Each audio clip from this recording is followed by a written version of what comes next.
So I wanted to get on here and talk about what I'm watching right now, what I watched recently, and it made me want to go back and watch the previous time that she testified was District Attorney Fani Willis in Georgia. So she is the District Attorney for Fulton County, and I believe that's Atlanta.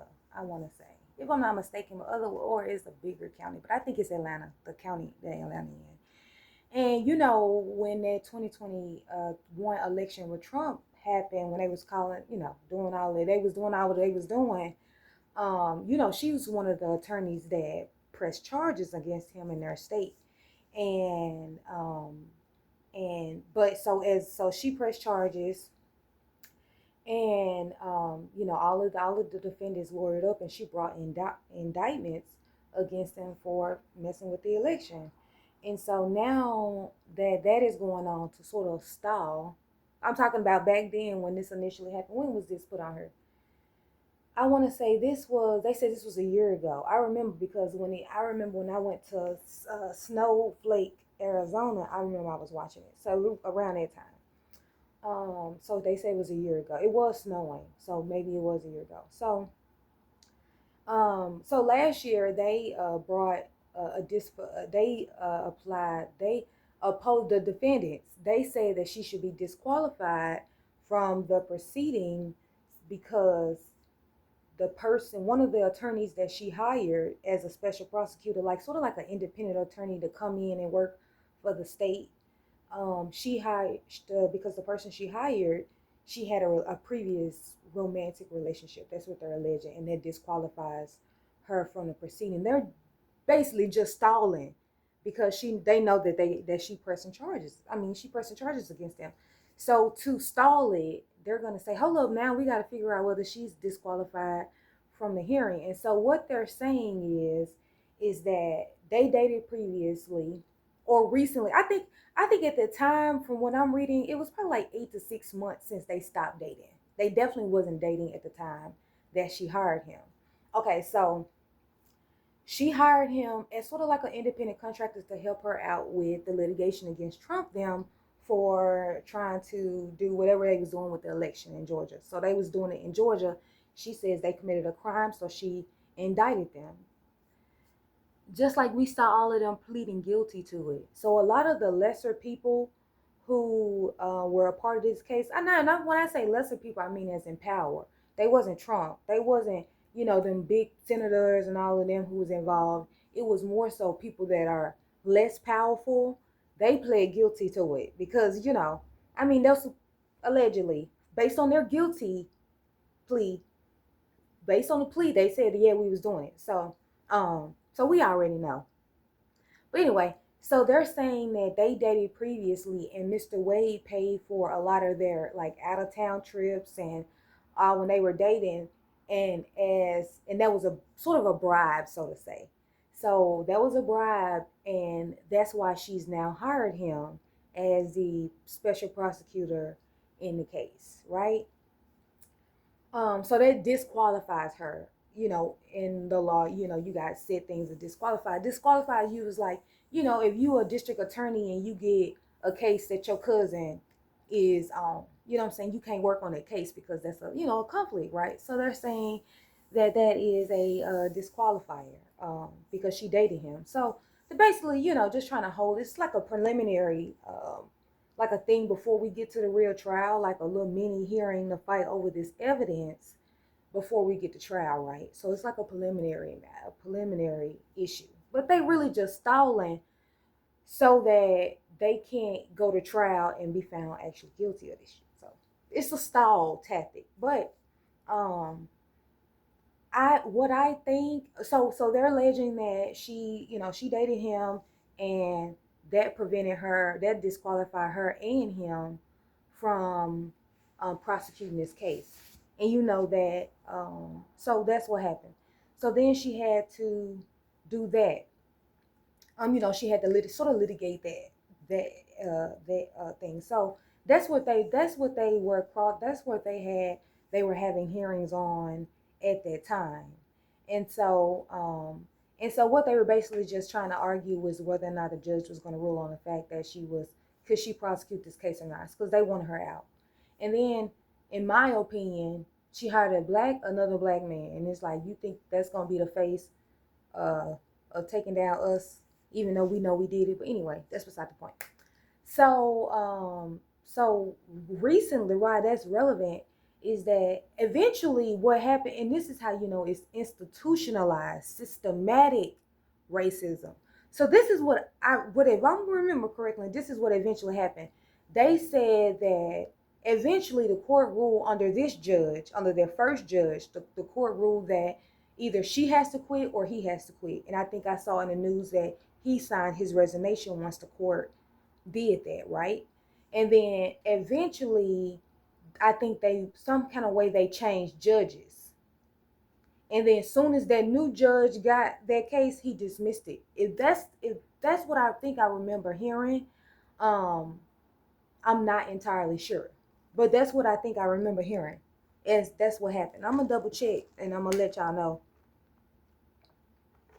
But the way I'm looking at it now, because you don't hear about Trump going to jail in Fulton County. Anyway, but now, you know, she as a black woman, she has messed up, right? Because how dare you go against white supremacy, right? How dare you do that, right? So now recently she testified in front of a special committee inside of Georgia Senate for her behavior in the um, in that time. So now they're going all through everything to look and see whether she acted appropriately about this hearing. Because now they got to lynch her, right? It wasn't just enough to let them get away with it. Now we have to lynch you, right? Now we got to lynch you, right? Publicly, right? Because there was no reason why this had to be for the internet. But this is the public lynching that the media does to black people, right? So it's a public lynching, right? And you know the worst thing about that is that you will see a whole bunch of people, who looks just like Fani Willis, District Attorney Fani Willis, that strong black woman, but you will have people that look just like her be ready to jump in the comments and defend white supremacy. But anyway, and they ain't look, and then this the crazy part. They ain't looked and seen what evidence that these people got against them to determine whether or not they even feel like she's done something based on what they have presented, right? They ain't did none of that. They just going off of headlines, and that's the extent of reading that we do. But I ain't talking about that. I ain't talking about that. We ain't gonna do no investigation. We just gonna take whatever, take an uneducated opinion, put it in the comments for the world to see. But anyway, maybe it ain't us. Maybe it's bots. But you can talk to us, and we get it right out of the horse's mouth. But anyway, so now she's testifying in front of this special committee from the Georgia Senate, because like I said, now they gotta lynch her, and that was the most recent thing that came out. I want to say on the 17th, this came out, where she went and testified publicly in front of the Senate about her behavior, like, whether or not she should basically lose her job or not. That's what I think. I mean, why else would you be investigating?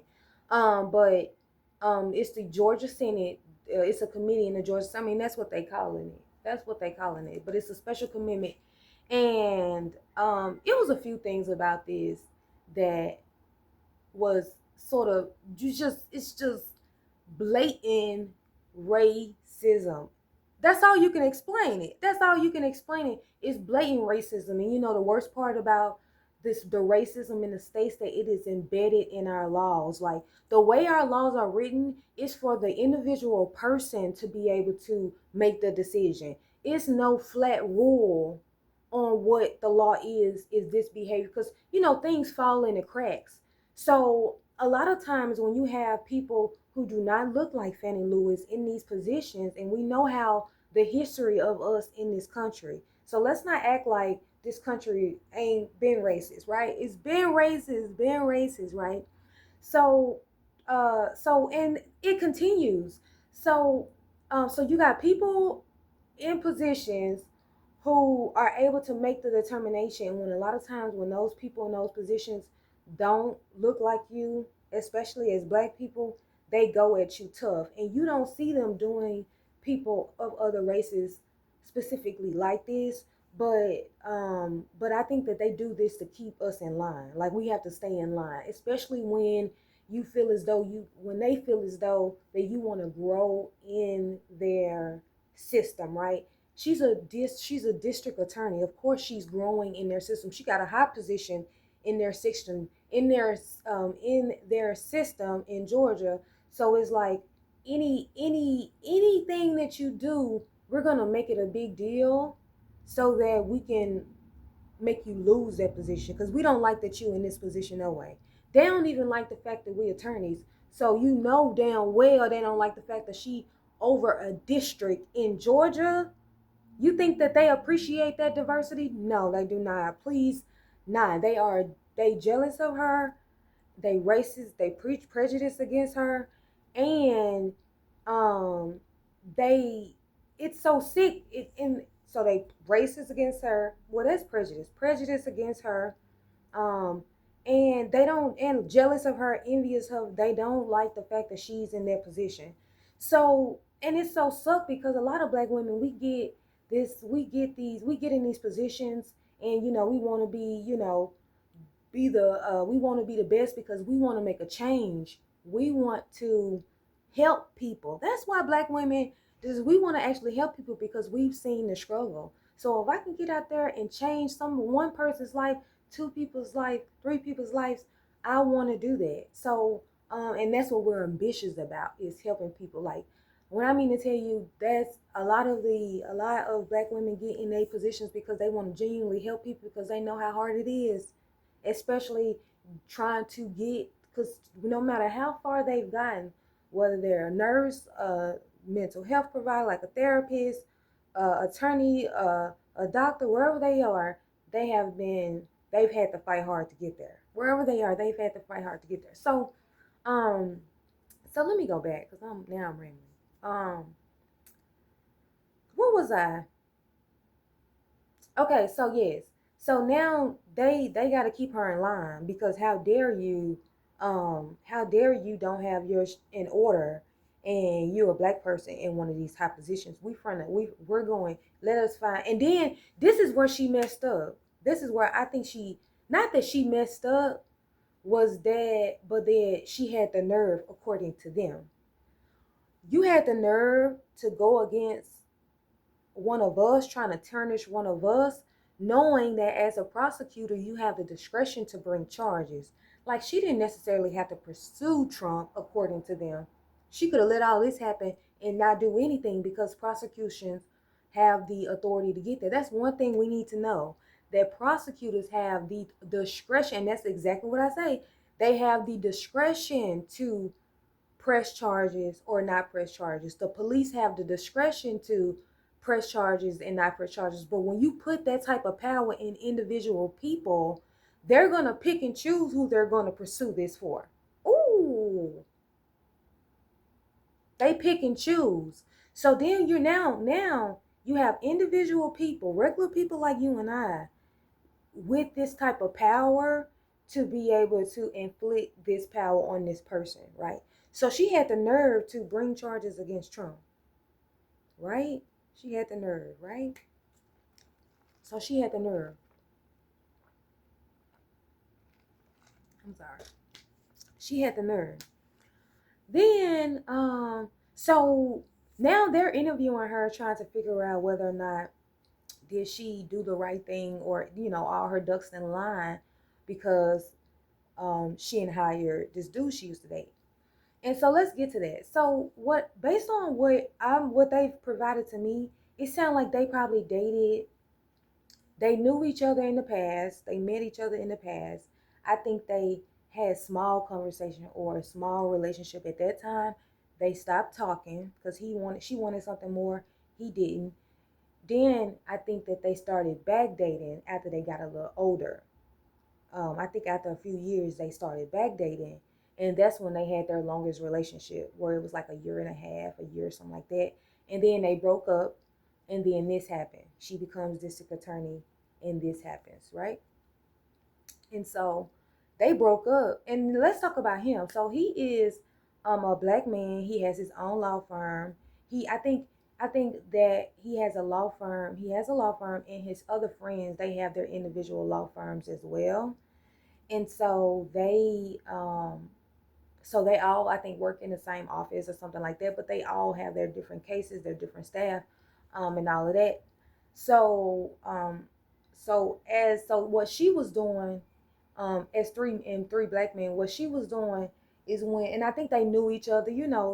When you a black attorney, you know the other black attorneys, like, you know them, and if you haven't, you've seen them before. Not especially if y'all went to school together, right? So she knew him though, right? She knew him. She met him. She was at some type of conference, and a judge that she was talking to introduced them, right? So she become district attorney, and then they have this thing, Trump them did what happened, and so when it was time to bring upon a case against them, she hired him as an independent contractor, right? As a special prosecutor. So she hired him in to assist her as the district attorney to prosecute this case. And so that's what they're saying is made her disqualified, right? So um and the reason why she said that she hired, and so let's talk about him. So yeah, so he a very experienced attorney, 25 years of experience. He's done criminal defense. I think he's done, I don't know if he's done prosecuting, but I think that he has been hired previously as a contract attorney with the district attorney, right? So then he's got Rico experience, and he overall just got the experience to, maybe he's never sued a president, indicted a president, but he definitely has the experience to fight this case. And then he's been doing it for 25 years. He got the experience. He was definitely a good candidate for the case. And let's not make it be known, like, what is the problem with her saying, hey, he qualified? I mean, I hired him, and you know what I'm saying? It is what it is. I mean, this is business at this point. This is business. It's not like it's just, so she hired him. He's very experienced for the job. I mean, let's be honest. That's exactly how other races get in their jobs. Let's be honest. That's exactly how they get in their jobs. Is, hey, I have a job I need to hire somebody for. Is that something that you would be interested in? That's exactly how other races get their jobs. So, but it's a problem when we do it. It's a problem when we do it. It's a problem when we do it. Anyway, so so that happened. So she hires him, and they start prosecuting the case. And so the other thing they're saying, they're arguing that he was how much money he made. So let's talk about that, because we have the hourly rate. So she was paying him 200. He was not. She was paying him. That's the wrong word to say. He was billing his client as an independent contractor $250 an hour as a prosecutor. So let's talk about that, because that may sound like a lot to you guys, right? That may sound like a lot, but that is not. It is not. That is cheap for somebody who has 25 years of experience. That is cheap. So that's very cheap, and I'm just gonna say that. I don't want to give too much information, but that is very cheap. So you probably, like, that was a deal, especially with him having 25 years of experience. Like, they really should have been paying him at least double that, really, to be honest. But at least double that, at least, if he wasn't charging more.